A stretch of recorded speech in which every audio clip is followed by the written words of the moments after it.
Assalamualaikum warahmatullahi wabarakatuh. Kami dari kelompok 4, hukum 1 termodinamika, entalpi dan perubahannya. Adapun nama-nama kelompok kami yaitu Ivoni Yunita, Nur Aini, Muhammad Ariskal, Dewi Yulianingsih, Latifah Husna, Gustia Puji Rahayu, Monika Putri, Vivi Sepda Putri, Resti, Nailatul, Nur Rahmi Azizah, Nur Saidah. Baiklah, saya pertama akan dibacakan oleh Ivoni Yunita. Kepada Ivoni Yunita dipersilahkan. Terima kasih kepada moderator. Yang pertama yaitu adalah pengertian dari entalpi. Entalpi itu sendiri adalah panas yang terkandung dalam suatu senyawa dalam keadaan konstan. Sedangkan energi dalam adalah energi yang dimiliki oleh suatu sistem dalam keadaan tertentu. Misalnya suhu, volume, tekanan, dan jumlah mol. Biasanya energi dalam ini tidak tergantung pada jalan yang dilalui oleh sistem. Baiklah teman-teman, di sini saya akan melanjutkan. Jika sebuah sistem bebas untuk mengubah volumenya terhadap tekanan luar yang tetap, perubahan energi di dalamnya tidak lagi sama dengan energi yang diberikan sebagai kalor. Energi yang diberikan sebagai kalor diubah menjadi kerja untuk memberikan tekanan balik terhadap lingkungannya. Pada tekanan tetap, kalor yang diberikan sama dengan perubahan dalam sifat termodinamika, yaitu entalpi. Kemudian ada kalorimetri. Bom kalorimetri bekerja dalam wadah volume yang tetap, direndam dalam bak air yang mempunyai pengaduk, bersifat adiabatik di mana DU sama dengan dq. Dilakukan dengan cara mengukur delta T yang kemudian dapat menentukan nilai kalor, yang mana rumusnya yaitu Q sama dengan C dikali delta T. Pengukuran perubahan entalpi. Perubahan entalpi dapat diukur dengan kalorimetri adiabatik dan mengukur nilai delta T pada saat sejumlah sampel terbakar air dengan oksigen yang diberikan. Delta H dapat ditentukan dengan menggunakan nilai kapasitas kalor sebagai faktor konversi. Cara lain dengan mengukur perubahan energi dalam dengan kalorimetri bom dan kemudian mengubah nilai delta U menjadi delta H. Mengingat padatan dan cair mempunyai volume molar yang sangat kecil, maka PV menjadi sangat kecil. Nilai delta U dan delta H hampir sama untuk reaksi yang tidak melibatkan gas. Selanjutnya, harga delta H positif mengindikasikan bahwa energi ditransfer dari lingkungan ke sistem. Hal ini disebut dengan proses endotermis.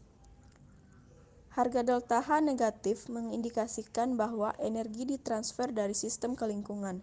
Hal ini disebut dengan proses eksotermis. Baiklah, saya akan melanjutkan materi dari Putri.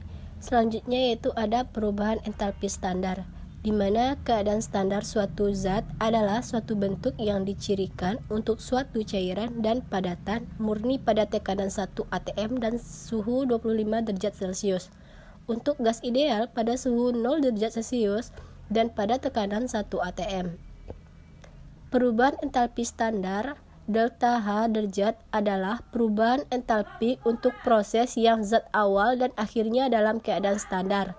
Entalpi reaksi standar adalah perubahan entalpi ketika reaktan yang dalam keadaan standar berubah menjadi produk dalam keadaan standar.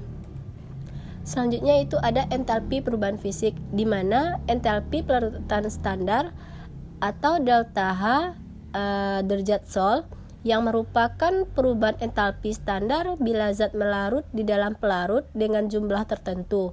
Entalpi pembatas pelarutan adalah perubahan entalpi standar jika zat melarut dalam pelarut dengan jumlah tak terhingga sehingga dua ion atau molekul terlarut untuk zat bukan elektrolit dapat diabaikan. Contohnya di sini ada HCl gram, di mana HCl aki delta H derajat Sol sama dengan minus 75,14 kJ per mol, di mana 75 kJ energi dibebaskan sebagai kalor jika 1 mol HCl gram melarut dan menghasilkan larutan encer. Saya Latifah Husna akan menjelaskan tentang entalpi pengionan. Adalah perubahan entalpi standar untuk penghilangan satu elektron, yaitu energi dalam bentuk gas merupakan hasil dari reaksi energi positif ditambah elektron negatif, yaitu contoh dari entalpi pengionan. karena 1 mol reaktan gas menghasilkan 2 mol produk gas. Energi dalam dan entalpi pengionan berbeda kira-kira sebesar RT, yaitu entalpi pengionan sama dengan delta U ditambah RT. Selanjutnya, energi pengionan adalah perubahan energi dalam untuk proses sama T sama dengan 0. Delta entalpi sama dengan delta U ditambah dengan RT. Kation juga dapat diionkan, di mana dalam hal ini energi dalam pada T sama dengan 0 disebut energi pengionan kedua. Entalpi afinitas elektron delta H elektron percepatan merupakan perubahan entalpi standar yang menyertai pelekatan elektron pada suatu atom, ion, atau molekul dalam fase gas. Nilai negatif dari perubahan energi dalam yang bersesuaian pada T sama dengan 0. Perubahan energi dalam dan perubahan entalpi berbeda sebesar RT. Karena perolehan elektron adalah kebalikan dari kehilangan elektron. Entalpi perolehan elektron adalah negatif dari entalpi pengionan anionnya. Delta H elektron percepatan sama dengan negatif energi elektron percepatan dikurang RT. Entalpi pembentukan dan disosiasi ikatan merupakan entalpi reaksi standar untuk proses di mana ikatan A kurang B dipatahkan. A, B menghasilkan A tambah B, delta H, A, B. A dan B dapat berupa atom atau kelompok atom. Entalpi disosiasi suatu ikatan bergantung struktur molekul sisanya. Baiklah, selanjutnya entalpi pengatoman merupakan perubahan entalpi standar yang menyertai pemisahan semua atom dalam suatu zat, dapat berupa unsur atau senyawa. Contohnya, padatan yang menguap menjadi gas monoatom, entalpi pengatoman sama dengan entalpi sublimasi. Natrium dalam bentuk solid dihasilkan oleh natrium dalam bentuk gas. Entalpi pengatoman sama dengan entalpi sublimasi. Itu sama dengan 107 kJ mol. Kedua perubahan entalpi tersebut tidak sama. Jika uapnya terdiri atas molekul-molekul seperti pada sublimasi N2 padat. Selanjutnya entalpi perubahan kimia. Entalpi pembakaran standar merupakan entalpi reaksi standar untuk oksidasi zat organik menjadi CO2 dan HO2 bagi senyawa yang mengandung C, H, dan O, dan menjadi N2 bagi senyawa yang mengandung N. Baiklah, saya akan melanjutkannya.